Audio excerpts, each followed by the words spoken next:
So, what I'd like to do is, for tonight's practice, is look at the this concept of wisdom in Buddhism, um, and I kind of look at it as from the standpoint of wisdom. What is wisdom when we look at it wisely?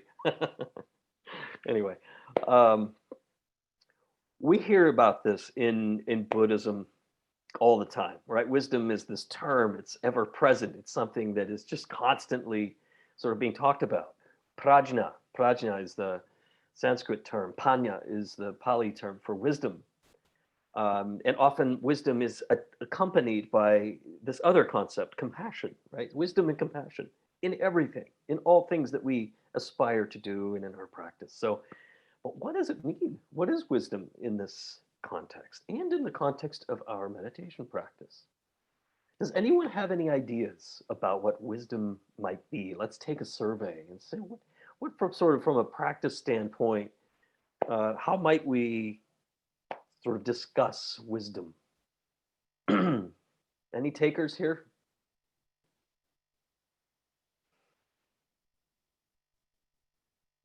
Yeah, it's okay, good. I'm glad we're doing it then. That's a good idea. I thought it might be a good idea. Uh, so I'm also a little giddy tonight. I don't know why, but so warning you here if you hear cheesy jokes.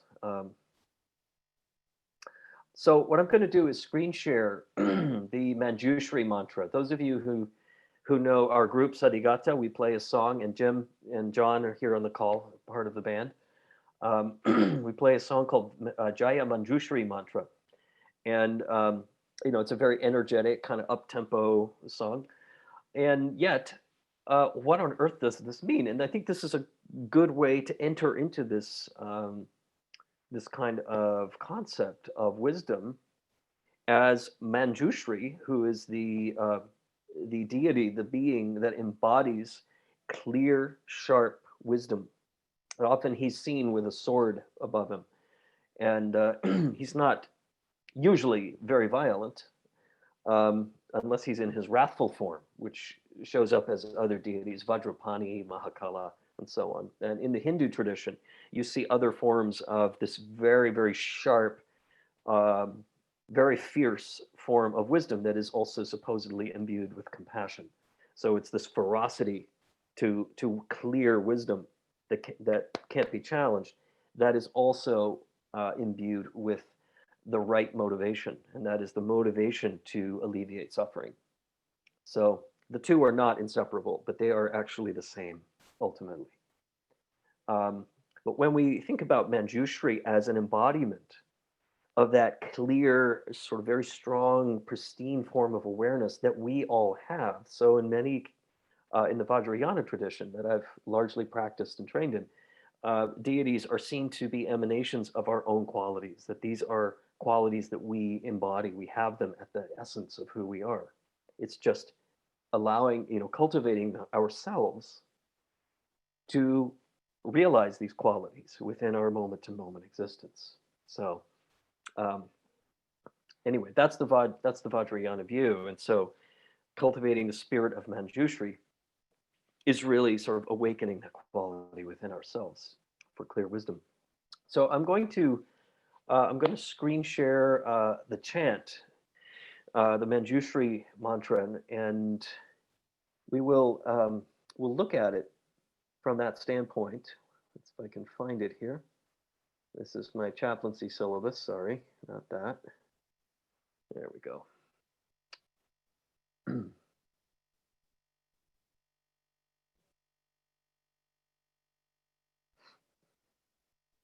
So if you can see this document here, this is the Manjushri mantra. The chant, and I'd like to practice this with you. We can do sort of a call and response here. The chant is Om Arapajanadihi. Om Arapajanadihi. And some of you who are familiar, I know Marie probably can recite this by heart, since it's one of our songs. We play it often, pretty regularly. But what is the meaning of this chant? What are we actually chanting? when we chant this? And what are we really sort of aspiring to cultivate here? So there are technically no direct translations of the syllables. This is a Sanskrit chant. And these syllables largely are emanations of qualities that have very significant meaning and intention. So, quite literally, I have here the translation of what this chant is really doing. And if we look at what the aspiration, what the intention of the chant is, and I'll read to you the translation here. Om, which also has no translation, but it is the invocation of that opening to cosmic energy, to universal energy, to Buddha nature, if you will, if you're a Buddhist. Um, Om. Wisdom is knowing the underlying nature of all things to be unproduced, pure, ultimate, empty in their arising and dissolution, nameable, but not subject to being lost or gained, and understood through spiritual means. So that's a mouthful. That's a lot within these few syllables. Ultimately, where we find this teaching is in something called the Prajnaparamita Sutra, or the perfection of wisdom. The perfection of wisdom. This is a core Buddhist text in which the Zen saying arises. Form is form, emptiness is emptiness. Form is emptiness, emptiness is form, and then form is form, emptiness is emptiness. That's sort of the culmination, the culmination of this text of this sutra. So we can unpack that later, but largely wisdom is how we see the nature of things, and this is sort of the ground level of cultivating wisdom in Buddhism. It's not an intellectual thing. Often wisdom, scholars sometimes will translate it as intelligence, sometimes as intellect. This is kind of a little bit of an erroneous or an incomplete, that's the word, an incomplete view. Because within wisdom, the core of wisdom is penetrative insight, or insight into the nature of things just as they are. And as they are, is that all things are unproduced, meaning they don't actually exist in the way we think they do. They are not permanent. They are just an aggregate of causes and conditions, and then they disperse one day, right? In that sense, they are in and of themselves not produced. They are not imbued with inherentness in any way. Neither are we. But we are an aggregate of experiences and cause and effect and conditions, including the physical body. We have them for this lifetime. They disperse one day. So impermanence is really at the heart of this teaching. And they are also pure. The underlying nature of things are basically free of our attachment, of our grasping. They are not sort of subject to our whims, to our needs, to our things. They just are. Boom, just like that. Just like if I clap my hand, it just is. We can experience it, but we can't grasp it fully. And ultimate, the nature of all things as being ultimate. Ultimate here means that its nature is largely part of a much larger interdependence, a process of coming together and dispersing that depends on other things too. That there is this sort of holistic sort of symbiosis, that things come together and they produce something and then they disperse. This is the nature of things. If we think about things as energy and not as solid, distinct things, we are perceiving through the lens of wisdom things as energy as they vibrate. Quantum mechanics tells us this too. All things are vibration. And so we begin to sort of fine tune and refine our view here, our insight into the nature of things. And things begin to change in how we perceive them and how we experience them.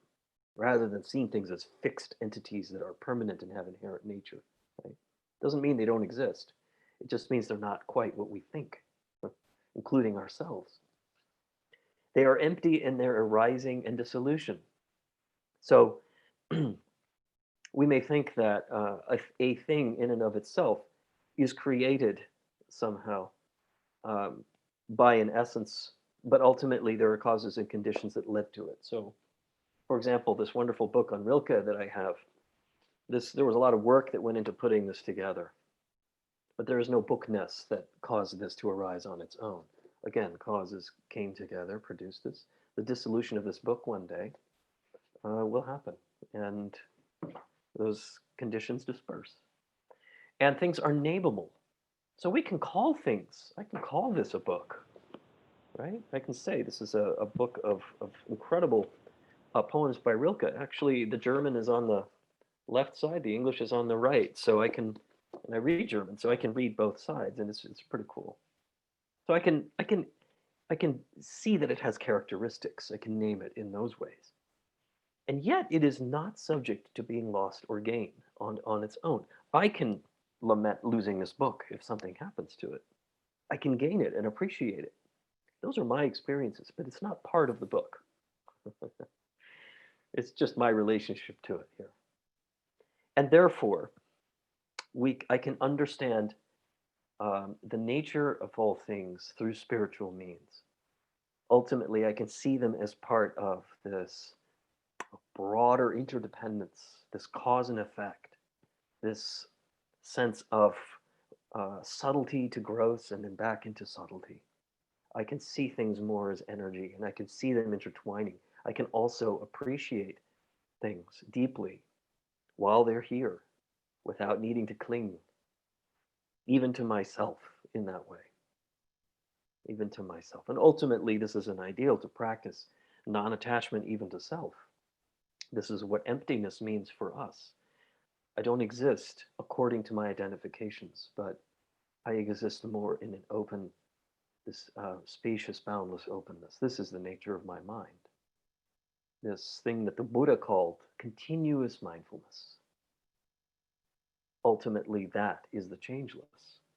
Everything else is subject to change. So this is sort of a philosophical framework here. So when we chant Om Arapajanadihi, we are chanting, on one hand, we are chanting for receiving a deeper, more penetrative insight, not one born of fear or clinging or aversion or attachment, but just born of clear seeing of what we can call suchness, directly experiencing things as they are, without putting a story to them or a whole filter of things. And ultimately, the beauty in this then is that maybe we are freer to let the heart open as well. We are able to sort of expand the heart to become spacious, to appreciate the fact that something that is impermanent, we can appreciate more so because of its impermanence. This is also, wisdom is part of this whole view that all things are impermanent, and to cultivate a sense of recognition that all of us are in the same boat together.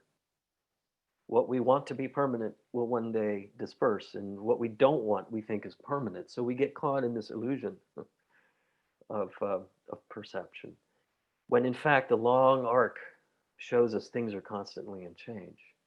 There's potential there. We can also open the heart to extend compassion to those who are suffering because of impermanence, because we can see this is the nature of things. We can look around us, we can see within ourselves.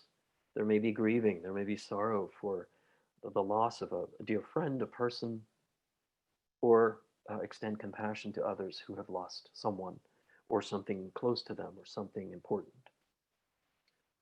So impermanence, however, is also that dispersal and that new coming together of things. Things don't disappear into a vacuum.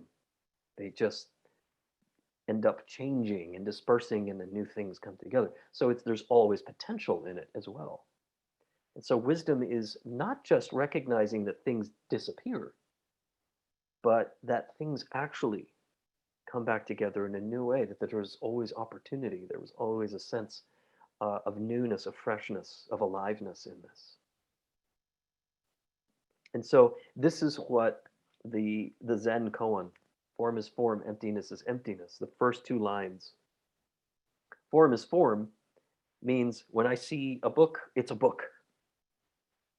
And emptiness, that is the absence of inherent permanent identity, emptiness is also a concept.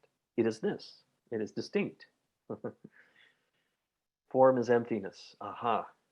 This book I am seeing is not what I think it is.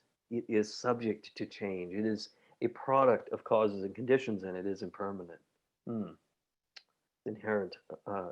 It's empty of inherentness. Emptiness is form. Aha. So skillfully used, the truth of emptiness can actually lead to a new way of perceiving things as they are.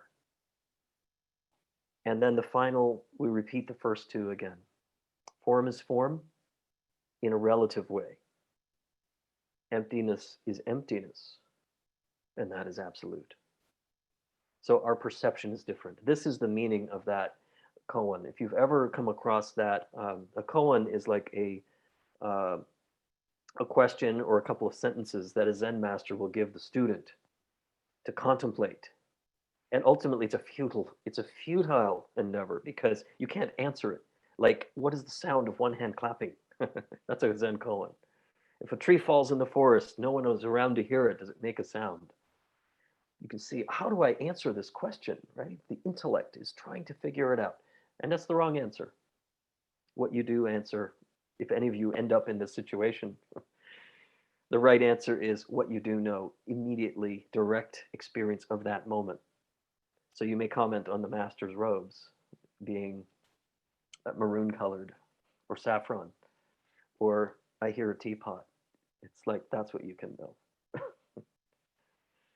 It's interesting. So anyway, this is some of the philosophical and kind of the more sort of traditional ways of thinking about wisdom. Again, wisdom being this clear seeing, and it needs to be imbued with compassion.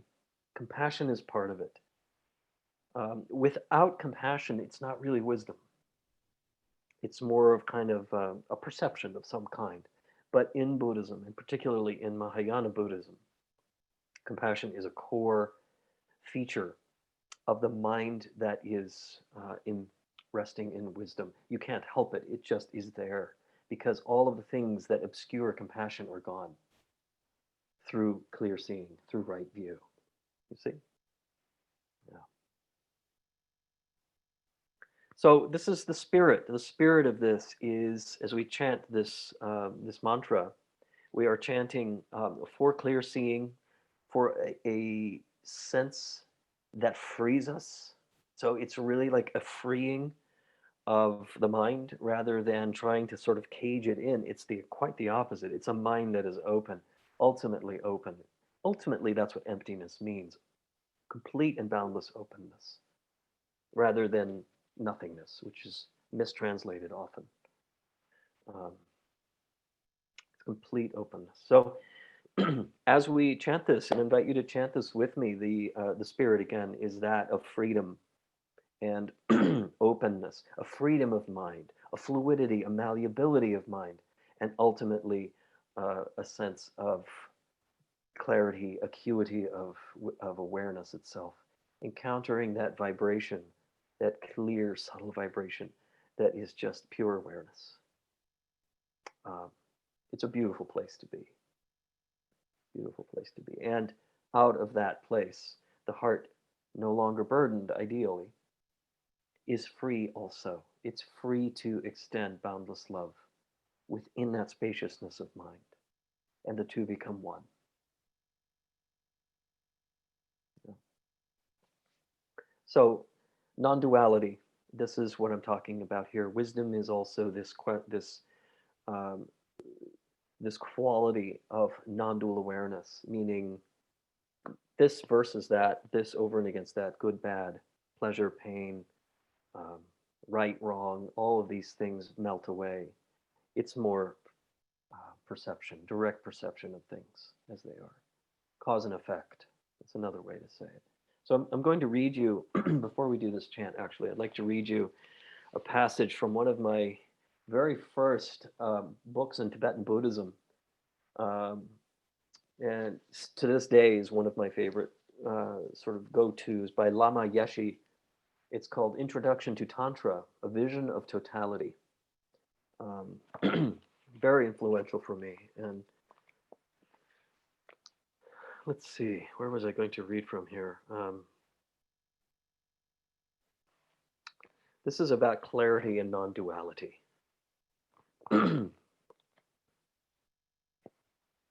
So he writes,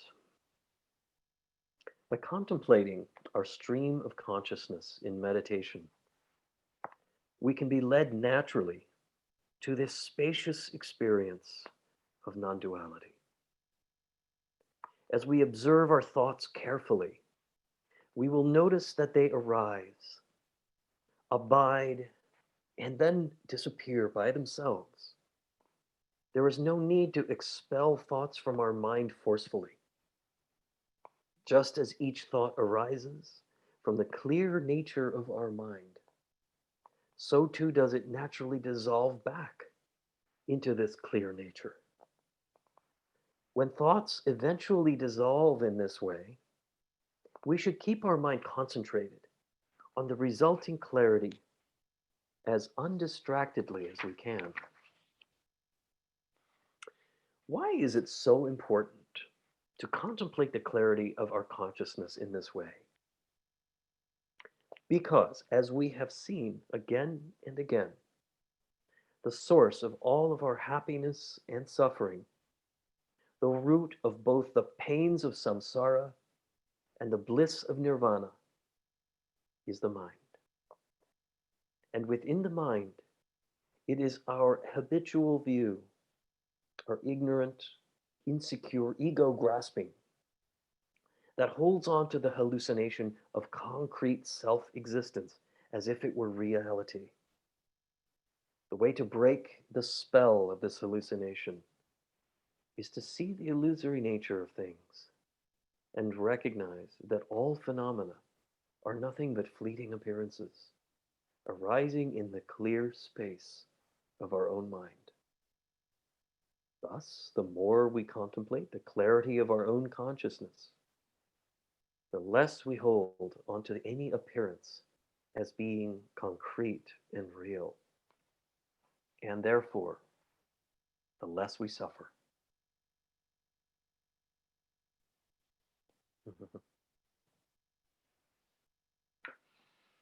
So I invite you to chant with me. We can do a call and response. Go ahead and stay muted if you don't mind. Um, and what we'll do is then proceed from this right into a meditation on mind. It'll kind of pick up a bit. I believe last week we did practice on mirror mind. Um, I may use a little bit. I think most of you were on the call last time, so we may use a little bit of that that kind of initial introduction last week. But really focusing on the experience that comes with recognition of the impermanence of our experiences and mindfulness as being an anchor to simply abiding in an open sort of presence, a sense of presence. That really is that clarity. It really is imbued with that gentle awareness that is both pure, ultimate, empty, and deeply loving.